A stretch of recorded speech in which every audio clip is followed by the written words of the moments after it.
Olá, boa noite. Eu sou o William Galvão e começa agora o Jornal da Justiça desta sexta-feira, 22 de março.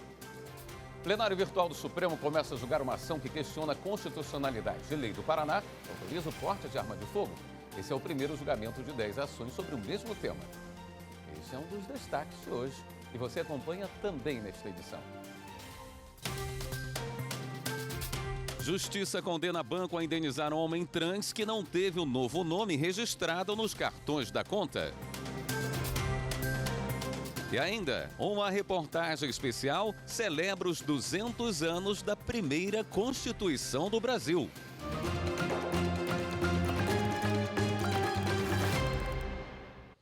Em plenário virtual, o STF começou a julgar uma ação que questiona a constitucionalidade de uma lei do Paraná que autoriza o porte de arma de fogo.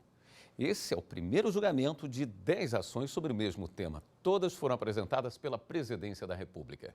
Reportagem Carolina Chaves.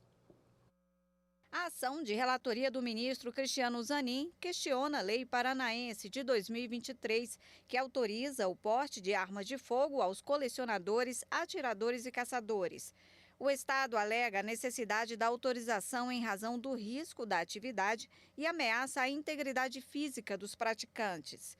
A Advocacia Geral da União alega no Supremo que a norma viola a Constituição Federal porque a competência para legislar sobre material bélico é da União. O relator, ministro Cristiano Zanin, já incluiu o voto no sistema, considerando a norma do Paraná inconstitucional. O ministro afirmou que cabe ao Legislativo Federal definir quem pode ter porte de arma de fogo mediante o devido controle do Estado. Essa é apenas uma das 10 ações contra leis de 7 estados e uma municipal que tramitam no Supremo. A maioria das ações envolve a permissão do porte de arma de fogo para colecionadores, caçadores e atiradores profissionais e outras categorias, como defensores públicos, policiais científicos, vigilantes, seguranças e agentes de unidades socioeducativos. A próxima ação sobre o tema a ser analisada é da relatoria do ministro Dias Toffoli, que questiona a lei do Espírito Santo por facilitar o acesso à arma de fogo para vigilantes e seguranças. Esse julgamento está marcado para começar na próxima sexta-feira, dia 29, pelo plenário virtual da Corte. A Advocacia Geral da União arrecadou 9 bilhões e 400 milhões de reais para os cofres públicos em 2023. Quem explica é o repórter Wesley McAllister. A arrecadação recorde de 9,4 bilhões de reais da Advocacia Geral da União representa um crescimento de 14,63% em relação ao ano anterior, quando foram recuperados 8,2 bilhões de reais.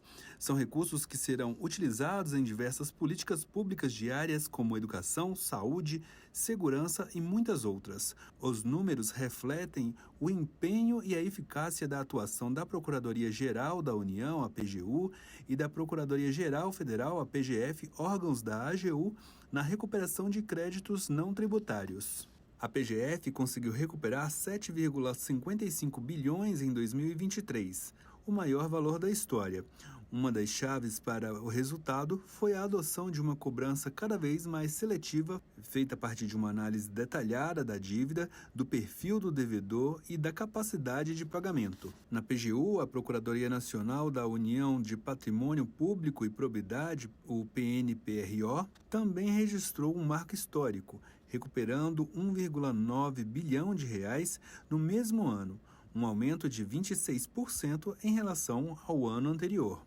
Esse montante inclui o recuperado com ações de improbidade administrativa, ressarcimento ao erário, acordos de leniência e cobrança de condenações pelo Tribunal de Contas da União, o TCU. A colaboração entre a AGU e a Controladoria Geral da União na assinatura de acordos de leniência também contribuiu para o resultado. 740 milhões de reais foram recuperados por meio do instrumento. Durante o encontro de alinhamento da atuação proativa da PGU em Brasília, o advogado-geral da União, Jorge Messias, e o ministro da CGU, Vinícius de Carvalho, enfatizaram a relevância dessa cooperação para consolidar uma agenda de integridade e gerar resultados significativos para a sociedade. No meu entendimento, a parceria que existe entre a AGU e a CGU no que tange a esse sistema de integridade como um todo. Mas, mais especificamente, na implementação da Lei 12.846, da chamada Lei Anticorrupção, é uma parceria de sucesso que é um exemplo para a esplanada dos ministérios, para o Estado brasileiro, em matéria de construção de um sistema de controle e combate à corrupção a partir da aplicação de uma lei que, como todos vocês sabem, não é preciso dizer, foi implementada no Brasil dentro de um contexto de confusão institucional muito grande. É um recorde de arrecadação da atuação institucional da nossa Advocacia Geral e muito desse trabalho exitoso se deve a essa parceria que nós temos com a Controladoria Geral da União. O Banco Pan foi condenado a indenizar um homem trans que não teve um novo nome grafado nos cartões da conta, mesmo depois de solicitar a mudança nos cadastros. A retificação do nome é um direito previsto na legislação para transexuais e travestis. Mesmo assim, essas pessoas continuam enfrentando esse tipo de constrangimento. Confira na reportagem de Pablo Lemos. A Natália, que mora no Distrito Federal, conta que recebeu uma ligação da operadora de celular e que foi tratada pelo antigo nome. Eles procuravam por um nome que o meu nome anterior, né? Só que eu já tinha feito a alteração de dados cadastrais com um novo nome nessa operadora de telefone. Então eles me procuravam para cobrar pelo nome antigo, né? Sendo que eu já tinha feito essa alteração, mas aí depois essa operadora me alegou dizendo que era um cadastro que estava antigo, desatualizado, e que eles usavam uma empresa terceirizada para cobrar, e o meu nome nessa empresa terceirizada ainda constava com o cadastro antigo. Ela não recorreu à justiça, mas se sentiu desrespeitada. Eu achei muito desonesto deles, né? Porque eles teriam que ter um dado basicamente puxado pela Receita Federal, né? Minimamente puxado pelos dados da Receita Federal e não de um cadastro que foi feito há anos e anos atrás. No ano passado, a Corregedoria Nacional de Justiça ampliou as possibilidades de alteração de nome e gênero de pessoas trans em cartórios, o que permite a mudança em outros documentos, contas bancárias, entre outros. Só que casos como o da Natália ainda continuam surgindo, fazendo inclusive com que pessoas procurem os direitos na justiça. No Ceará, um homem trans chegou a ser indenizado em R$3 mil por dano moral por não ter o nome e o gênero grafados nos cartões de crédito e débito do Banco Pan. De acordo com o processo, os 2 cartões enviados em 2023 constavam o nome anterior do correntista. Mas, em defesa, o banco afirmou que não foi provado que o cartão foi emitido após a solicitação de atualização dos dados bancários. Na decisão, o Tribunal de Justiça do Ceará destacou, entre outros pontos, que não reconhecer a identidade de gênero de pessoas trans e travestis gera violência, invisibilização e exclusão social e familiar. O TJ ainda reforçou que é obrigação do Estado e da sociedade desenvolver mecanismos de reconhecimento, acolhimento e conduta adequada para o tratamento com pessoas trans. Anteriormente, era necessário provimento judicial para que as pessoas pudessem mudar o nome nos documentos pessoais. Após essa resolução, não tem mais essa necessidade. Ela pode comparecer diretamente no cartório e requerer essa mudança, que é a retificação. O nome social já pode ser usado normalmente, sem a necessidade de retificação, mas ela pode ir no cartório requerer a mudança dos documentos, inclusive certidão de nascimento, a partir dessa retificação. A seguir, a expectativa do comércio para as vendas de Páscoa e os cuidados para o consumidor que não abre mão dos ovos de chocolate. Voltamos já.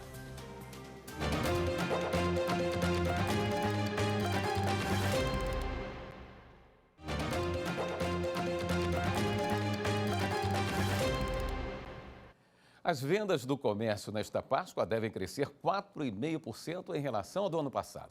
A estimativa é que o faturamento chegue a quase 3,5 bilhões de reais, de acordo com a Confederação Nacional de Comércio de Bens, Serviços e Turismo. Os ovos de Páscoa estão entre os produtos mais vendidos, mas o consumidor deve tomar alguns cuidados para garantir uma boa compra, como mostra a repórter Viviane Novaes. A secretária Marina Nasco vai com o filho Lorenzo, de 9 anos, ao supermercado. Nesta época que antecede a Páscoa, não tem como dar uma paradinha na seção de ovos de Páscoa. Marina tem 3 critérios para a escolha.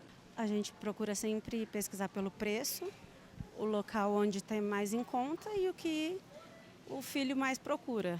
Lorenzo diz qual é o ovo preferido. É com chocolate branco e preto. E o que tem dentro que você gosta? Tem uns brinquedinhos, legal. O ovo com brinde também é o predileto de Atos, de 6 anos. O ovo do Batman, que eu quero ver se tem a Moto Day dentro. E a gente pergunta para Ronaldo, pai de Atos, dá para comprar? Tá difícil, mas logicamente nós vamos fazer esse esforço. Os ovos com brinde são os preferidos das crianças. A embalagem deve avisar que o produto contém brinquedo no âmbito do Sistema Brasileiro de Avaliação da Conformidade. O selo do Inmetro deve estar aqui dentro, na embalagem do brinde. A embalagem deste ovo ainda alerta que o produto não é recomendado para menores de 3 anos por causa das partes pequenas que podem ser engolidas ou inaladas. Na hora da compra, o consumidor também deve observar se o ovo está quebrado ou a embalagem está rasgada ou com furos. O produto deve ter rótulo com os ingredientes, o peso, a data de validade e se o produto pode ser consumido por pessoas com algum tipo de alergia. Isso vale também para os produtos artesanais. O diretor do PROCON do Distrito Federal, Marcelo Nascimento, lembra que o consumidor deve evitar a compra de ovos de Páscoa de vendedores ambulantes, porque não se tem garantia da qualidade do produto e das condições de armazenagem. Em relação ao comércio tradicional, a dica é observar as condições do estabelecimento. É interessante que o consumidor, antes de comprar os seus ovos de Páscoa, perceba ali as características daquele estabelecimento. Se aquele ovo não está exposto a condições climáticas adequadas, como deve estar mais ou menos numa temperatura em torno de 18 graus, se não está exposto a um excesso de iluminação ou a eventual radiação solar, se tem também insetos, moscas ali naquele estabelecimento. Tem produto de tudo quanto é preço.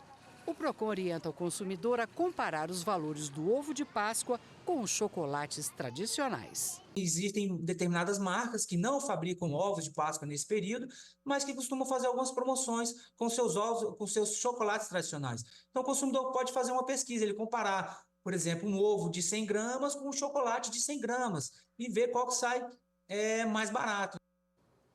A 8ª turma do Tribunal Superior do Trabalho condenou uma usina de produção de etanol de Santa Vitória, em Minas Gerais, a adotar ações para prevenir futuros danos e a melhorar a situação dos que trabalham no plantio de mudas. A decisão leva em conta que a empresa ainda não havia concluído a implantação das medidas quando foi feita uma perícia. Repórter Samantha Flor.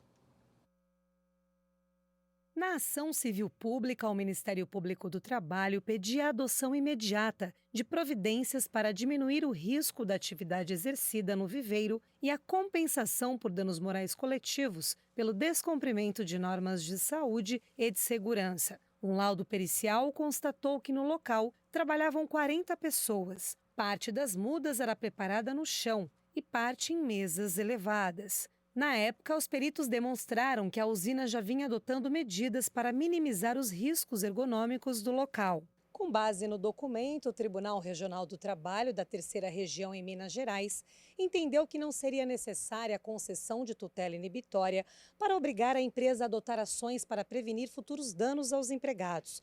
Para o TRT, as mudanças iniciais já indicariam que as condições de trabalho ergonomicamente prejudiciais não iriam ocorrer novamente. Em relação ao dano moral coletivo, o regional concluiu que o viveiro havia violado regras que regem a saúde e a segurança no trabalho, como a entrega insuficiente de equipamentos de proteção individual e o fornecimento de instalações sanitárias em número inferior ao estabelecido em norma regulamentar. Diante desse cenário, a usina foi condenada a pagar R$50 mil de reparação. O caso chegou ao Tribunal Superior do Trabalho. O relator na 8ª turma, ministro Sérgio Martins, avaliou que a concessão da tutela inibitória era pertinente à situação. Para o ministro, as medidas de segurança ainda não estavam integralmente implementadas na ocasião da perícia, motivo suficiente para a formação de um juízo de probabilidade sobre a ocorrência de danos futuros. Em decorrência dessa análise, a 8ª turma, por maioria, determinou que a empresa adote todas as melhorias ergonômicas especificadas no laudo, sob pena de aplicação de multa. Quanto ao aumento da indenização por dano moral pretendida pelo Ministério Público do Trabalho, o colegiado ressaltou que o Tribunal Regional embasou o valor arbitrado em diversos critérios e, de acordo com a jurisprudência consolidada do TST, a modificação só é admissível em condenações insignificantes ou excessivas, o que não se aplica ao caso. Ainda cabe recurso da decisão. E agora vamos falar de eleições. Você, jovem que tem mais de 16 anos, vai saber o que precisa fazer para votar nas eleições municipais deste ano. Reportagem em Max Souto. O interesse dos jovens pela política tem aumentado. O número de pessoas que têm entre 15 e 17 anos procurando a Justiça Eleitoral para tirar a primeira via do título mostra isso. Em 2022, foram quase 835 mil brasileiros nessa faixa etária. Em 2024, esse número já ultrapassou a marca de 1.200.000. Só nos 2 primeiros meses deste ano, mais de 417 mil jovens entre 15 e 17 anos solicitaram a primeira via do título eleitoral. Fico muito contente ao ver tantos jovens comparecendo para esta atividade que reputo muito importante. Por quê? A cidadania começa quando se retira o título eleitoral. Se alguém quiser entrar com uma ação cobrando as autoridades qualquer medida ou também fiscalizando, tem que provar que é eleitor, juntando ao processo o título eleitoral. Portanto, nas comunidades mais distantes, maior é o relevo desta atividade. E antes mesmo de chegarem às urnas, essa turma já está cobrando ações dos próximos governantes e parlamentares. Eu espero uma gestão competente e comprometida com as necessidades da população, atuando com honestidade e transparência. Espero que do próximo governante a aldeia Cariri Chocó seja mais segura. Os próximos governantes priorizem a educação de qualidade e segurança a todos os cidadãos. Com o slogan Participe do Festival Primeiro Voto com a Justiça Eleitoral, a sua voz vai fazer história. O objetivo da campanha da Semana do Jovem Eleitor 2024 é justamente incentivar o jovem a tirar o título e a participar da escolha dos representantes que vão ocupar os cargos de prefeita, prefeito, vice, vereadora e vereador pelos próximos 4 anos. A partir dos 15 anos, os jovens já podem tirar o título eleitoral. Mas para votar, a idade mínima é 16 anos. Para emitir o documento é simples. Pode ser pela internet, no site do TSE ou do TRE do seu estado, na opção Autoatendimento Eleitoral. Você vai precisar de documento oficial com foto e comprovante de endereço. Depois, é só procurar um cartório eleitoral para registrar a biometria. Ou então, você pode fazer tudo direto no próprio cartório. Só não pode perder o prazo. 8 de maio.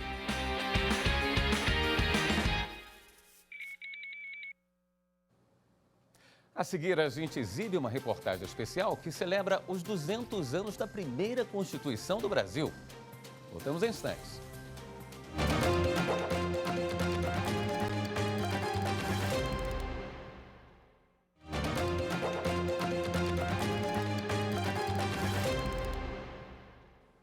A divulgação permanente do edital de credenciamento de leiloeiro só é obrigatória após nova lei de licitações. O entendimento é da primeira turma do Superior Tribunal de Justiça. Repórter Kátia Gomes.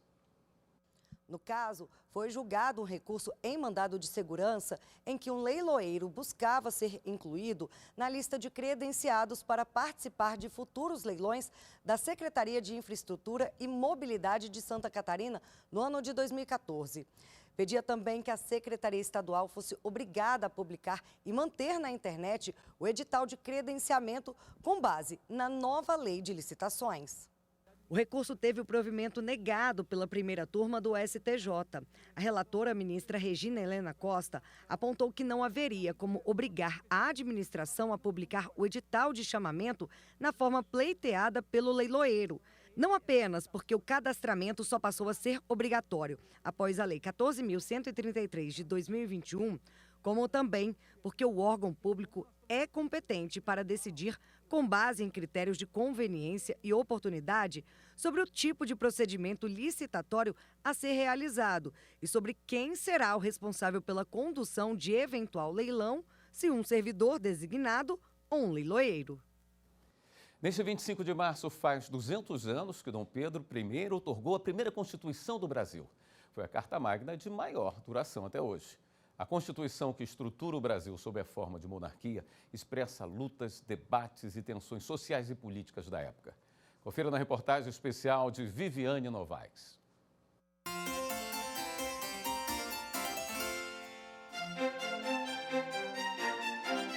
Quem não se lembra desse quadro do pintor Pedro Américo? Ele retrata a independência do Brasil em setembro de 1822.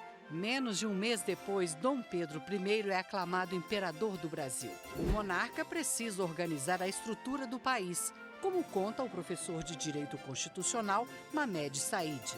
Em 1822, ocorre a independência e se constitui um novo Estado no concerto internacional. E, evidentemente, era necessário organizar a máquina político-institucional, administrativa. E isso se dá exatamente elaborando, em primeiro lugar, a lei maior, a Constituição. Para elaborar essa lei maior, surge uma Assembleia Constituinte com deputados de diversas partes do país. Mas o imperador e os parlamentares não se entendem sobre o papel que o monarca deveria exercer. Ele dizia que queria uma Constituição que agradasse o país e a ele como monarca. E aí a coisa degenera, ele manda fechar, cercar a Assembleia Constituinte, dissolve a Assembleia Nacional Constituinte. Vários de seus membros, inclusive, vão para o exílio na Europa. Dom Pedro I convoca um grupo de notáveis para elaborar o texto constitucional. Esse texto é submetido às câmaras municipais, aos vereadores. E há a proposta de que o texto não precisa ser submetido a uma Assembleia Constituinte, que o próprio Dom Pedro I deveria colocar imediatamente em vigor esse texto elaborado pela comissão que ele constituiu.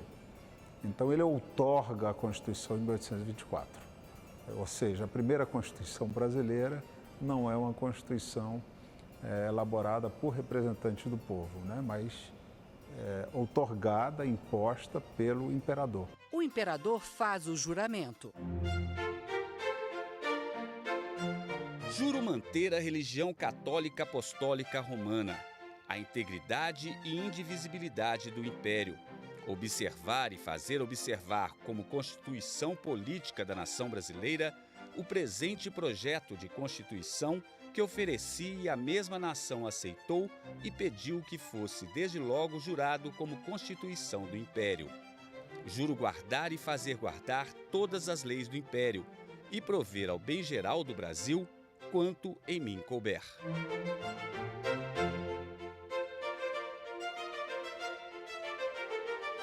A Constituição daquela época já previa os poderes executivo, legislativo e judiciário. A mais alta corte do país viria a se chamar Supremo Tribunal de Justiça, com sede no Rio de Janeiro. O advogado constitucionalista Walter Moura relata que juízes eram nomeados pelo imperador e ficavam no cargo até o fim da vida. A inamovabilidade é uma garantia da toga da magistratura. E aí vem o primeiro embrião. O juiz vai ser juiz até a morte. Ou seja, ele pode julgar de acordo com a sua consciência, porque no cargo vitalício ele não se limita a ninguém. Além dos 3 poderes, a Carta de 1824 criou um 4º poder, o moderador. Dava ao imperador, poderes para intervir no legislativo, por exemplo, nomeando senadores vitalícios, intervir no judiciário, suspendendo magistrados, comutando penas, e no próprio executivo, já que era ele, evidentemente, que nomeava os ministros de Estado. Ele poderia interferir para moderar, para estabilizar ou para buscar não só governabilidade, mas manter a soberania e a unidade do nosso país. A Constituição de 1824 estabeleceu que o regime de governo era a monarquia constitucional hereditária.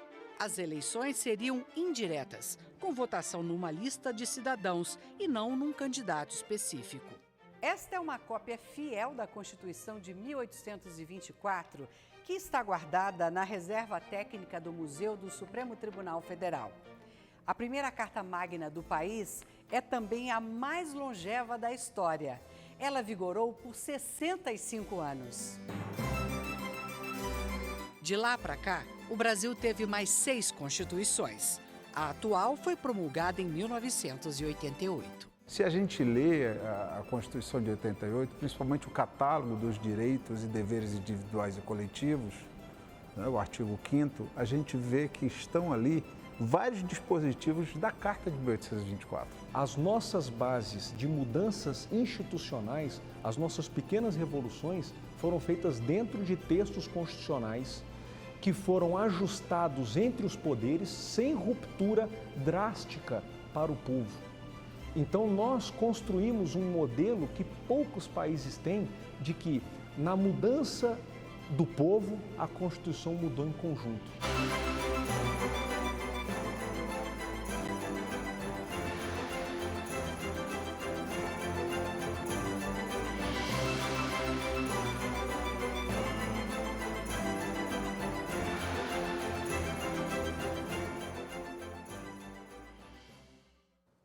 E uma última notícia. O tenente-coronel Mauro Cid, ex-ajudante de ordens do ex-presidente Jair Bolsonaro, voltou a ser preso hoje após a audiência de confirmação dos termos da colaboração premiada. O mandado de prisão preventiva foi expedido pelo ministro Alexandre de Moraes por descumprimento das medidas cautelares e por obstrução à justiça.